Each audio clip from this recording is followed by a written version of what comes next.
जिसकी बुद्धि में विकार आ जाता है, जिसकी बुद्धि खोटी हो जाती है, दुष्ट प्रवृत्ति की हो जाती है, तो वह व्यक्ति आए बाएं भगने लगता है, क्योंकि उसका अंतिम समझे।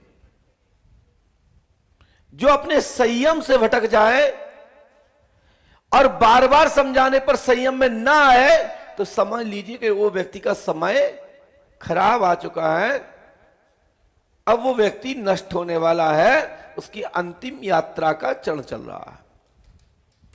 ऐसा विद्वानों का मत है, मैं नहीं कह रहा हूं। जिसके साथ रहने पर, जिसके समक्ष रहने पर, जिसके सहयोग में रहने पर वो व्यक्ति जब आए बाएं भगने लगे, समझ लो इस व्यक्ति के आचरण अशुद्ध हो गए हैं, ये व्यक्ति दूषित हो चुका है, ये व्यक्ति अब नष्ट हो चुका है, इसके संपर्क में रहने वाला भी नष्ट हो जाएगा। इसलिए उस अवस्था में उसे छोड़ देना चाहिए। ऐसे कई लोग हैं, दिया के नीचे अंधेरा रहता है, दुनिया के कीड़े पतंगे, एक छोटी सी लाइट जलती है, हजारों कीड़े अंधेरे से प्रकाश की ओर आना चाहते हैं, लेकिन जो प्रकाश में रहने वाले कीड़े अंधेरे में जाकर मरना चाहते हैं, तो समझ लीजिए क्या कहोगे कि समय उसका विपरीत है, उसका समय खराब है। वह व्यक्ति प्रकाश को नहीं जानता, उसका मरना तय है। इसलिए हर व्यक्ति चाहता है कि अंधकार से प्रकाश की ओर आए। दिया के नीचे अंधेरा, जब संकट आता है, कष्ट आता है, पीड़ा आती है, घर में परिवार में कुल दीप जलने में दिक्कत होती है, फिर पूछता फिरता कि महाराज ऐसा कौन सी गलती हो गई, मेरे बच्चे की शादी नहीं हो रही, मेरे बच्चे के बच्चे नहीं हो रहे, मेरी पत्नी का ये पीड़ा, मेरे बच्चे की ये पीड़ा, मेरी ये पीड़ा, मेरी सामाजिक प्रतिष्ठा धूमिल हो रही है। होगी नहीं तो क्या होगा? जब आप मंदिर में रहेंगे, गुरु के साथ रहेंगे, और वही जानते हो कि सब गुरु जी जानते हैं, हाथीवान महाराज वो सर्वशक्तिमान है, उसके बाद भी वही गलती करोगे तो दंड क्यों नहीं मिलेगा? ये आप बताएं, क्यों नहीं मिलेगा दंड?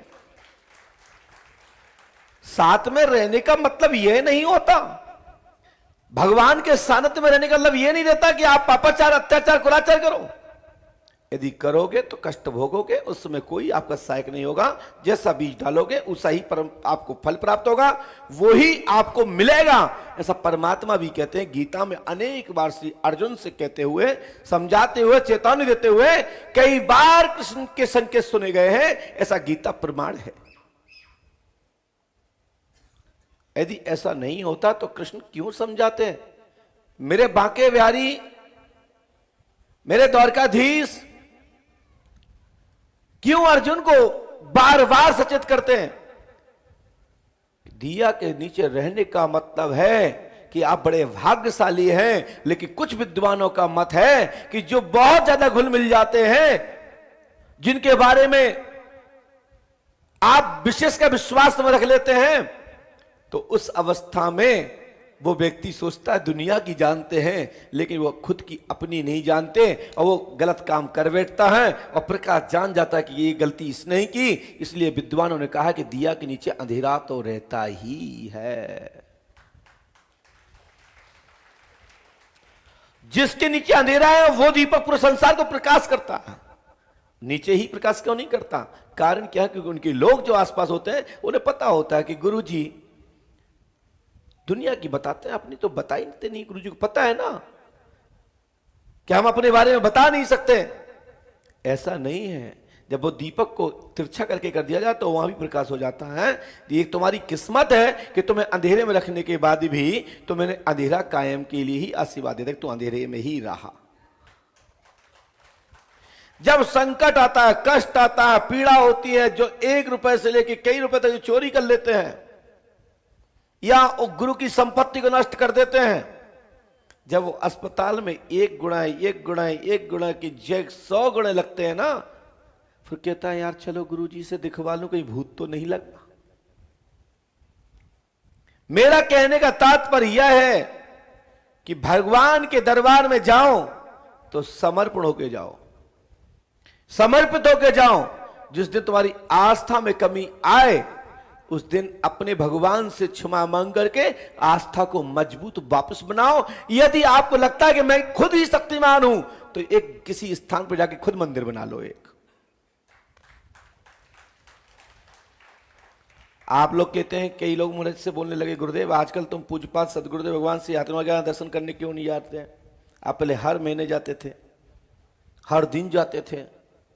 मैंने कहा कि मेरे पूज्यपाद सदगुरुदेव भगवान मेरे हृदय में 24 घंटे रहते हैं। कहां रहते हैं? हृदय में रहते हैं। यदि जिस दिन गुरुदेव की कृपा इतनी देर के लिए भी हट जाए ना, उस दिन आप ही लोग ताली बजा के बाहर निकल जाएंगे, वाह कुछ नहीं रहा। ये ताली विपरीत नहीं बजती, ये परमात्मा और सदगुरु की कृपा की पहचान है कि सदगुरुदेव भगवान विराजमान है। बड़े से बड़े नास्तिक पंडोकर शाखा के दरबार को मुंह खोल के देखते हैं, आंखें फाड़ फाड़ के देखते हैं, दांत के नीचे उंगली दबा के रखते हैं, कहते हैं ये है क्या? कुछ तो है, और है नहीं कुछ है। ऐसा कह करके वो अपने आप को मुंह बंद कर लेते हैं। शोध निरंतर चल रहा है। हम कहते हैं शोध करते रहना चाहिए, यही रिसर्चकर्ताओं की जिम्मेदारी है। कभी ना कभी तो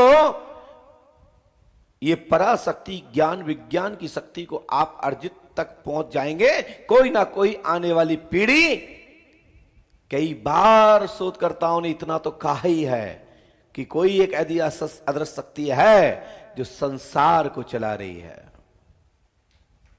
जो एक साथ इतने नमूने पानी के बलूरे जैसे अनेक रंग बिरंगे, अनेक अन्य प्रकार की विचारधारा के रखने वाले मानव गण और 84 लाख योनि के जीवाणु इस पृथ्वी पर घूम रहे हैं। उनका बैलेंस तो कोई बना के रखा है, उसी का नाम है परमात्मा।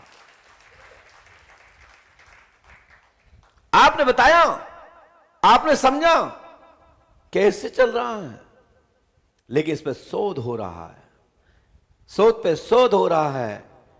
यही तो विज्ञान के युग में लाइट की सत्ता के माध्यम से, मशीनी सत्ता के माध्यम से, सूर्य किरण के माध्यम से, जलवायु के सहयोग से पृथ्वी का निरंतर शोध हो रहा है। आकाश का हो रहा है, पृथ्वी का हो रहा है, भूलोक का हो रहा है, ना मालूम क्या क्या नहीं हो रहा है। ये परमात्मा की शक्ति का दूसरा कमाल है।